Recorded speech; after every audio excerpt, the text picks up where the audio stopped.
सभी को नमस्कार। आज हम शुरू कर रहे हैं डिटर्मिनेंट। इससे पहले मैट्रिक्स का कॉन्सेप्ट आपके क्लियर होगा, उसी से रिलेटेड ये भी एक्सरसाइज है डिटर्मिनेंट से संबंधित। डिटर्मिनेंट के फाइंड करने के लिए एक तो पहली कंडीशन क्या आपके सामने लिखी हुई, स्क्वायर। डिटर्मिनेंट जहाँ आएगा वहाँ पे क्या मिलेगा आपको, स्क्वायर मैट्रिक्स ही मिलेगी। मान लो ये कोई स्क्वायर मैट्रिक्स ए है, आपको पता मैट्रिक्स के कंटेंट ए आई जे के रूप में आप दर्शाते हैं। Then determinant of A denoted by D E T A, और ये आप मॉडुलस, इसको डिटर्मिनेंट का साइन बोल सकते हो आप। तो मैट्रिक्स है ये 3 की, क्या है ये 3 की, ये इसके कंटेंट है, एलिमेंट्स हैं। तो इसका डिटर्मिनेंट क्या हो जाएगा, मैट्रिक्स के साइन को इस बड़े ब्रैकेट को चेंज करके डिटर्मिनेंट के चेंज में लिख दे, तो ये डिटर्मिनेंट की फॉर्म है। क्या ये डिटर्मिनेंट की फॉर्म है। डिटर्मिनेंट, अब आगे चलेंगे हम। डिटर्मिनेंट फॉर ऑर्डर 1 ऑर्डर के लिए डिटर्मिनेंट, ये मैट्रिक्स है, इसका डिटर्मिनेंट क्या हो, डिटर्मिनेंट का साइन लगा, इसमें एलिमेंट ही एक है तो इसका डिटर्मिनेंट भी वही एलिमेंट ही होगा। तो एक ऑर्डर के लिए तो जो मैट्रिक्स है वो उसका डिटर्मिनेंट, सिंपल बात। अब आ जाओ, डिटर्मिनेंट का मतलब होता है मैट्रिक्स की पूरा वैल्यू, मतलब उससे एक आपको एक आंसर मिलेगा, इसको उसको सोल्व कैसे करो, उसका एक्सपेंशन क्या होगा। Determinant for order second order की ये मैट्रिक्स है, आपको पता ये एलिमेंट है A11 A12 A21 A22, first row first column, first row second column, second row first column, second row second column. इसका मैट्रिक्स डिटर्मिनेंट फॉर्म ये हो गई, कोई दिक्कत नहीं। अब इसके डिटर्मिनेंट का सॉल्यूशन क्या होगा कि आप इस A11 को A22 से मल्टीप्लाई कर दें, माइनस A12 को 21 से, मतलब इस प्रकार माइनस इस प्रकार। ये मैंने लिख दिया, फर्स्ट ऐसे माइनस सेकंड ऐसे, आप इसका क्रॉस मल्टीप्लाई कर दें, यहाँ से जो आंसर आएगा वो ही सेकंड ऑर्डर के डिटर्मिनेंट हो जाएगा। यहाँ के लिए एक एग्जांपल भी आप देख सकते हैं, ये एग्जांपल है सेकंड ऑर्डर का आपके सामने, इसको आप देखो, ये एलिमेंट्स हैं मैट्रिक्स के, ये इसका डिटर्मिनेंट हो गया, डिटर्मिनेंट फॉर्म बना दी इसकी। अब इसको सोल्व करने के लिए वही तरीका अपना, सेकंड ऑर्डर के लिए क्या है, इसको इससे मल्टीप्लाई कर दें, माइनस इस एलिमेंट को इससे मल्टीप्लाई कर दें, देखो ये कर दिया, यहाँ से आंसर आ गया कितना 6, कोई परेशानी नहीं है। अब आ जाओ determinant for 3 order. Determinant for 3 order देखो क्या होगा, ये एलिमेंट्स मैंने लिख दिए, सामान्य लैंग्वेज में लिख दिए, A1 A2 A3 B1 B2 B3 C1 C2 C3। तो इसके लिए डिटर्मिनेंट के लिए एक बार आप ध्यान से समझ ले तो ये कन्फर्म हो जाएगा।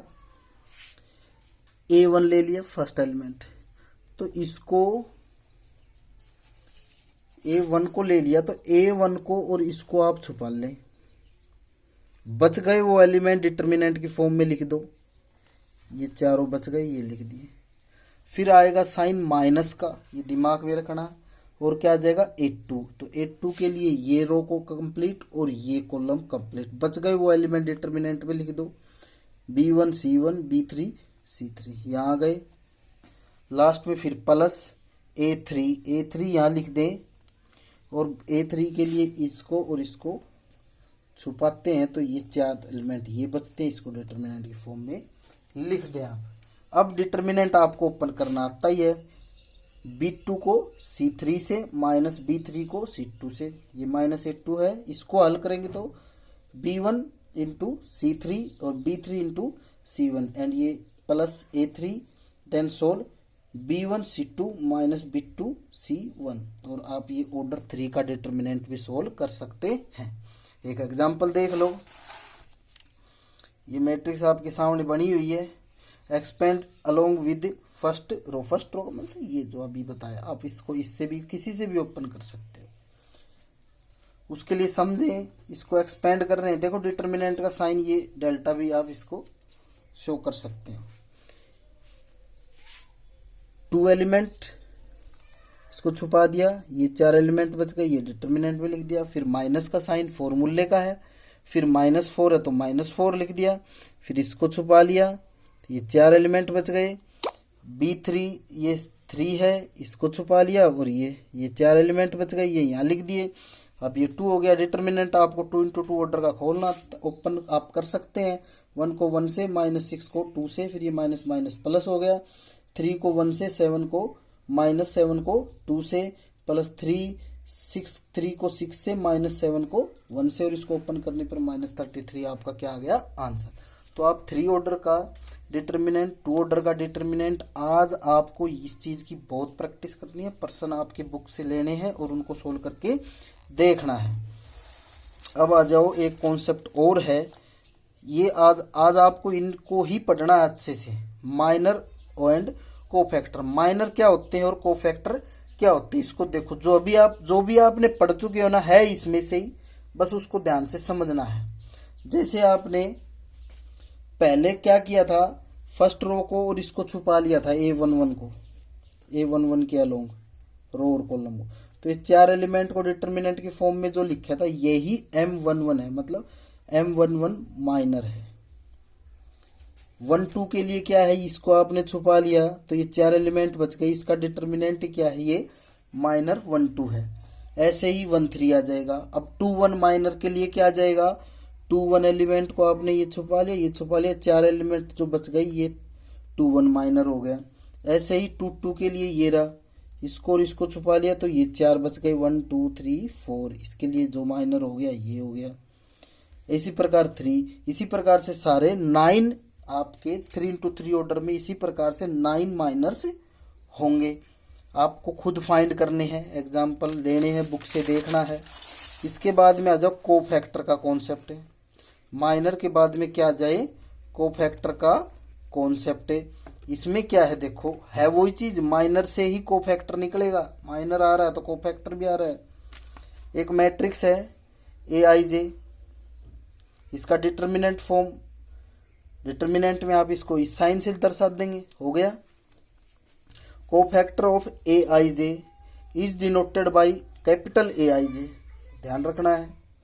10 AIJ मीन्स कोफैक्टर, कोई भी 1 1 1 2 जो भी है, क्या होता है, -1 की पावर 1 I प्लस J और माइनर। माइनर ऐसा कैसा जो हम पहले पढ़ चुके हैं, मीन्स ये है कि कोफैक्टर भी है तो माइनर ही, बस उसके आगे कि ये साइन आ जाता है, और ये साइन है प्लस का या माइनस का, बस इतनी बात है। I plus J, I plus मतलब यहाँ 1 1 हो जाए तो 1 1 2, कभी भी पावर इवन होती है, सम होती है तो माइनस क्या बन जाता है, प्लस, और ओड होती है तो क्या आता है, माइनस। इसका मतलब कोफैक्टर के जो ये I और J रो और कॉलम है, इनका अगर सम ओड है तो माइनस आ जाएगा कोफैक्टर, और इवन है तो प्लस आ जाएगा माइनर का। अब एग्जाम्पल लेंगे, आप देखोगे तो पता चल जाएगा, क्लियर हो जाएगा अच्छे से आपके।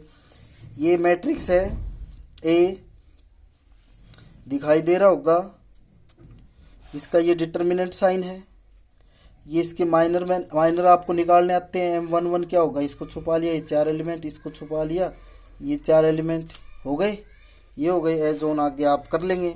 तो कोफैक्टर क्या होगा, A11, देखो क्या होगा, -1 की power I plus J, I क्या है यहाँ पे 1, J क्या है यहाँ पे 1, 1 प्लस 1 क्या हो गए 2, 2 का मतलब सम संख्या इवन हो गया तो माइनस का कोई मतलब नहीं है, पावर अगर इवन है तो माइनस प्लस बन जाता है। तो M11 मतलब कोफैक्टर और माइनर इक्वल हो गए। 1 2 कोफैक्टर देखो क्या है, -1 की पावर 1 प्लस 2 और माइनर 1 2। अब 1 प्लस 2 इवन आ गया, इवन का मतलब माइनस का साइन आएगा तो माइनस आ जाएगा 1 2। 2 1 के लिए भी माइनस आएगा, 2 2 के लिए प्लस आ जाएगा M2 2। मतलब इस प्रकार से आपको निकालने हैं। देखो ये बात मैंने लिख दी यहाँ पे, when power is even then minor and cofactor is equal and power is odd then negatively equal.